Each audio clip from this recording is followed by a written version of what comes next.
Hello guys, welcome. So in this video we are gonna discuss more about the variables as we discussed in the previous video, and next we'll be discussing about types of data. Then next we are going to discuss about data types which are available in Python. Okay, so please do follow up everything properly and let me explain it properly. Clear? See, in the last class just I told you a variable is just a container which is used to store the data. So let us understand, suppose if I tell a is equals to 10 and b is equals to 20. Okay, so suppose if I say print a and suppose if I say print b, what happens internally? Now you see this all code you are going to write to one .py file, as we know that process. Okay, so as we discussed previously how it works. Clear?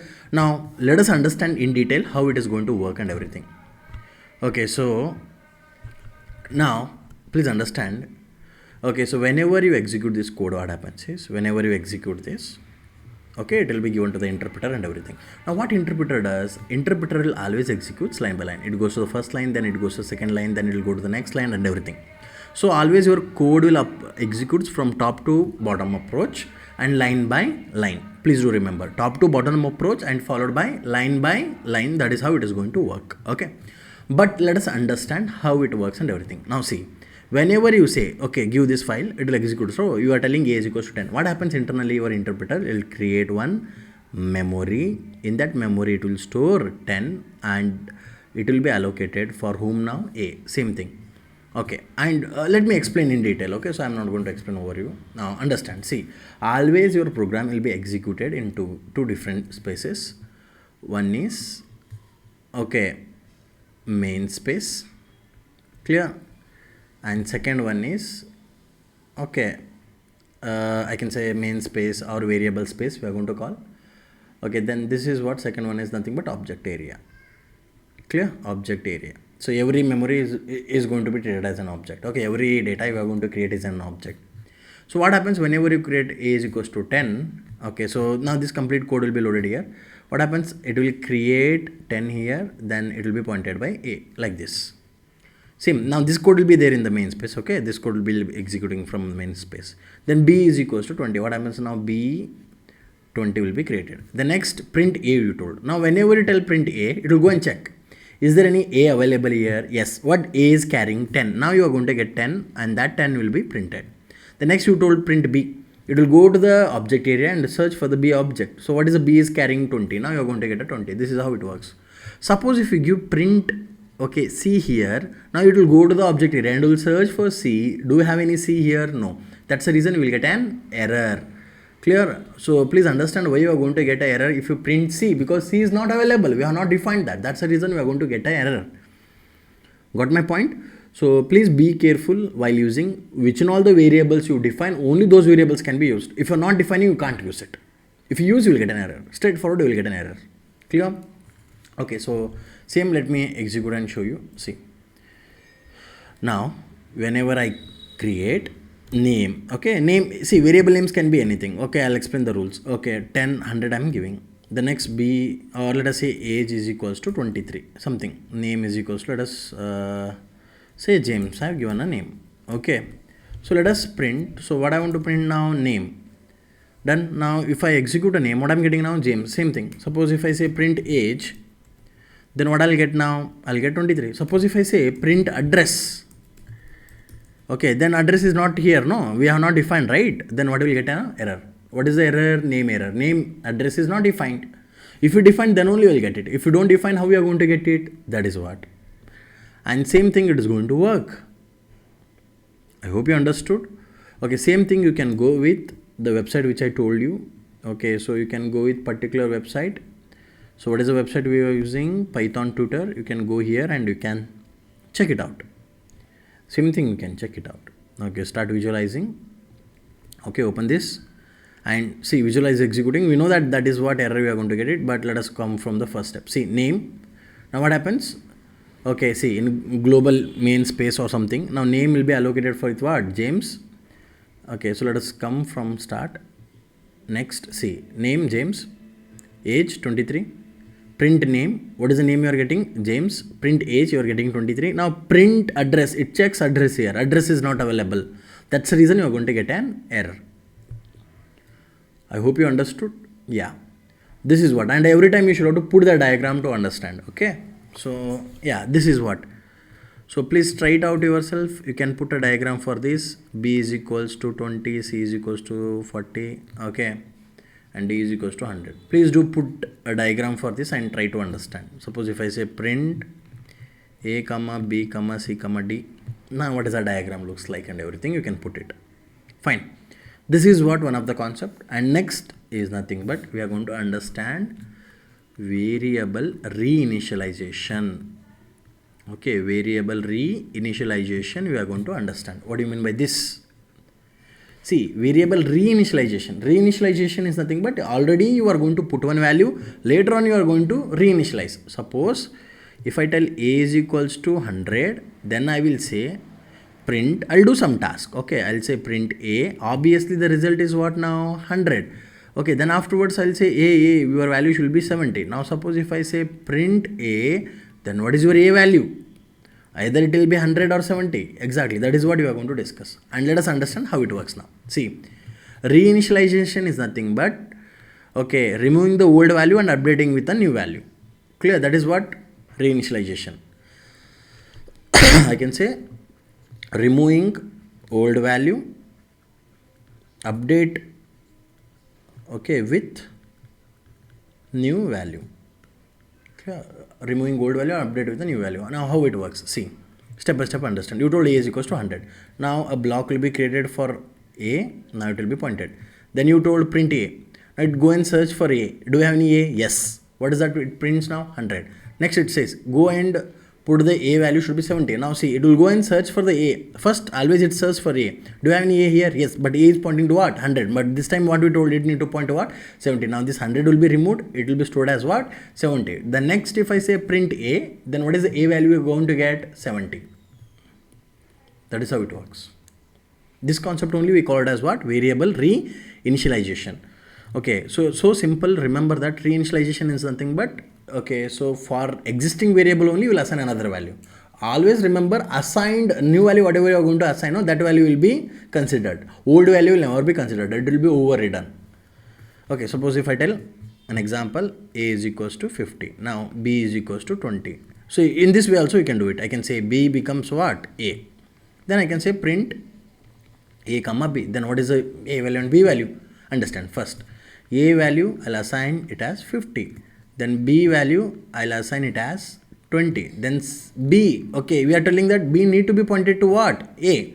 Now what? A is carrying 50. Now same, in the place of A I'll take 50. Now the 50 need to be carried for what? B. Now B value will become what? 50. Suppose if I print A and B, what is the A is carrying 50? What is the B is carrying 50? This is how it works. I hope you understood this. Yeah. Clear? Practice these kind of things. You are going to get it. And you also execute the code. You will get a clarity regarding this. Done? So this is what variable reinitialization. Okay. So the next thing we are going to discuss about types of data.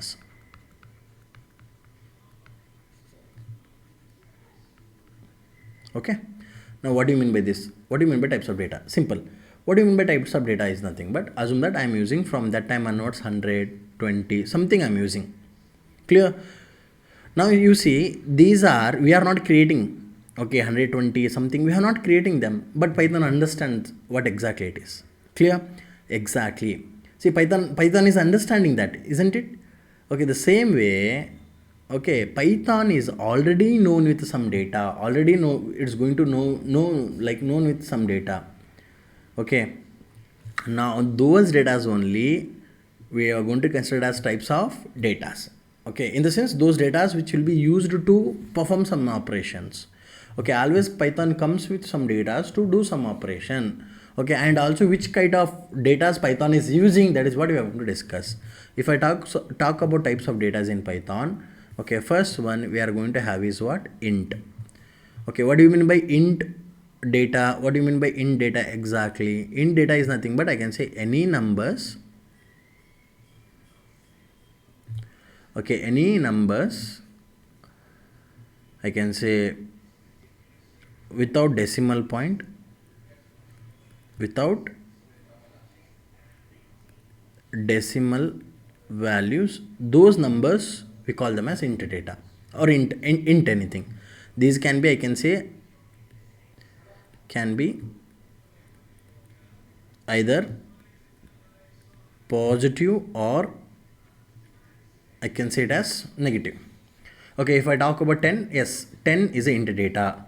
200, if I talk, 200 is a int data. Yes, these data we can use. Okay, 0, 0 is also an int data.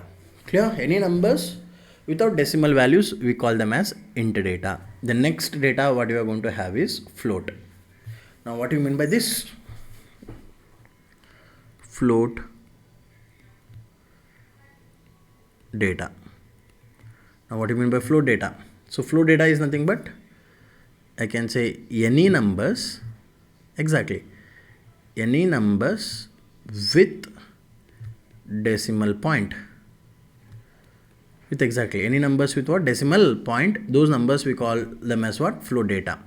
Once again, I can say these can be, okay, either positive or negative. This can be either positive or what? Negative. I can say 5.3, 2.3, okay, 5.7. Now see, you can use these all data which are known by Python. Okay, so which is going to be used to do something. Clear? That is what. The next data we are going to use is complex. Complex. See, data types are different, okay? Don't get confused. We are going to use complex, sorry. Complex data, I can say. What do you mean by complex data? See, any data which consists of combination of real part and imaginary part, I can say any data which is combination of real and imaginary. Okay, any data, or I can say any number, either it can be positive once again or negative. Okay, same, it will never be changing. Then what is that? It can be, I can say complex is nothing but 2 plus 3 j will define the complex. Okay, j is an imaginary number. Understand, j is what? Imaginary number whose value is root of -1. Okay, now that is what 2 plus 3j or -2 plus 0j, or it can be 5j. Now these all nothing but whatever complex data. Then what about the next one? Yes, next is nothing but single character. Okay, next is nothing but single character. What do you mean by single character? Single character is nothing but, okay, it can be, please understand, it can be alphabet. Please understand, it can be alphabet, or it can be digit, or it can be symbol. It can be alphabet, digit, or I can say symbol. Now you know alphabet. Alphabet will be always small a to small z and capital A to capital Z. We are going to get alphabets. Digits will be always 0 to 9. Then symbols we have so many. Okay, so many there are symbols. See, anything, any one of them can be called a single character. But there is a rule. It need to be, okay, enclosed. It need to be what? Enclosed between single quotes. Okay, so I'm talking with respect to all the programming languages. Okay, so I'm not talking with respect to the Python. Single quotes. Clear? It need to be between single quotes. I can say single quotes of A. Now we can call it as single character. Done. The same way, I can say it as 0, or I can say it as $. Clear? I can say it as 3. 3 is not a single character. It's a digit. It's a number. Number is nothing but int. But if I say between single quotes, then it becomes what? Single character. Done. So we are having another data.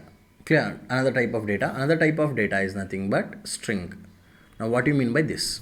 I can say string is nothing but, now this time it is a group. Okay, I can say group of alphabets or digits or symbols. Group of alphabet, digits or symbols. Now this complete group we call it as a string. Okay, but remember, it need to be Okay, enclose, I can say it need to be enclosed between double quotes always. Okay, double quotes, that is what I want to explain. Suppose if I tell a b, see a b is a string. Now if you are enclosing between double, now 72 is a string. Okay, so I can say Bangalore is a string because it is consist of multiple characters which are enclosed between double quotes. This is what a string is. Then the next last type of data. So last type of data is nothing but we are going to have Boolean. Now Booleans are fixed. Either we are going to have true or we are going to have false. These are nothing but just like telling yes or no in the programming. Clear? Now these are all the types of data which we are going to use in programming. And also I want to make it clear here. See guys, these all types of data will be common for all the programming language. Every programming language, whatever we are having, data will be common. Every programming language knows these all datas. But only the types will be different. In the sense, from one language to another language, data remains same. But their representation type will be different. Those representation types only we call them as data types. How they are going to represent. That is what we are going to call them as what? Data types. Clear? So that is what we are going to understand. See, now we are going to understand about data types in Python. Okay, so data types are nothing but it defines, I can say it defines the type of data being used. So I can say it defines, data type always it defines what type of data, what all the other 5 types we are having, no, what are all those type of data being used. Okay, that is what we called as data type. Now if I talk about data type, okay, there are data types, if I talk in Python, are classified of 2 types. So what those are? Single value data types. Okay, so the next one is nothing but multi-valued. Okay, multi-value data type, or we call them as collection. Clear? So data types are classified into 2 types, single valued and multi-valued. So what are single valued? Based on memory allocation we are classified. Based on memory allocation, how much memory it is utilized. Okay, so if I talk about single valued, in this also we are having so many types. Those are nothing but numeric. Okay, numeric, then followed by, and we are going to have Boolean. That's all, numeric and Boolean. Now if I talk about numeric, okay, in numeric we have int, data type, float and complex. Booleans are fixed, same thing. Okay, now if I talk about multi-valued are nothing but collections. Now collections are of 2 types. Okay, sequential collections. Okay, sequential, and second one is nothing but non-sequential. Okay, sequential and non-sequential. If I talk about sequential, so in sequential we are going to have different types. Okay, let me explain those all types. First one is nothing but string, second one is nothing but list, third one is nothing but tuple, fourth one is nothing but frozen set. Okay, fifth one is nothing but range. These are sequential. Then what about non-sequential? Non-sequentials are nothing but set, dictionary. Okay, so set and dictionary are non-sequential data types. Clear? See, multi-valued are nothing but which stores more than one value. See, what they do, the data like stores more than one. Okay, so then single valued in the sense stores only one value, one data. I can say stores only one data This stores multiple data. So what are all the data we have discussed? No, those stores. See, all data types will use all those only 5 data types. 5 types of data. But representation is just different. That is what. In string also it is going to use, or list also uses the only 5 types. Okay, everything is going to use only 5 types. But representation is just a difference. Clear? So this is what about your data types. Next we will discuss about in detail how they are going to behave and everything in the next video. Till then, thank you guys.